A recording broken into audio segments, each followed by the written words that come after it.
Election commission की जानिब से जारी एलाविये में आगाह किया गया है कि गवर्नर खैबर पख्तूनख्वा कल सुबह 9 बजे मखसूस नशिस्तों के अरकान से हलफ लेंगे।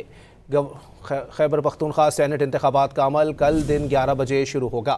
इलेक्शन कमीशन की जानिब से जारी एलामिये में आगाह किया गया है कि गवर्नर खैबर पख्तूनख्वा कल सुबह 9 बजे मखसूस नशिस्तों के अरकान से हलफ लेंगे। खैबर पख्तूनख्वा सेनेट इंतखाबात का अमल कल दिन 11 बजे शुरू होगा। मज़ीद जानते हैं डॉन न्यूज़ के नुमाइंदे इरफान सदुज़ई से। जी इरफान, मज़ीद एलामिया में क्या कहा गया है?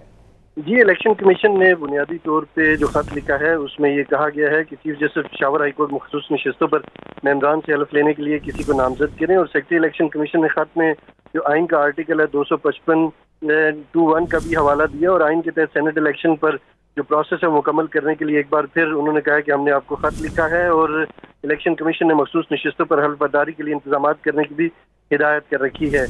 इलामिया में मजीद कहा गया कि इलेक्शन कमीशन ने चीफ गवर्नर खैबर पख्तूनख्वा कल सुबह जो है वो 9 बजे नशिस्तों का हल्फ लेंगे, लेकिन अभी उन्होंने दोबारा वाज़ेह किया है कि जो हल्फ लेने का वक्त है वो गवर्नर खुद तय करेंगे और सेनेट इंतखाबात का जो अमल है कल 11 बजे जिरगा हॉल में शुरू होगा। और इस हवाले से इलेक्शन कमीशन ने IG Khyber Pakhtunkhwa, chief secretary और IG फ्रंटियर कांस्टेबल को फुल प्रूफ सिक्योरिटी इंतजाम करने की हिदायत जारी कर दी है।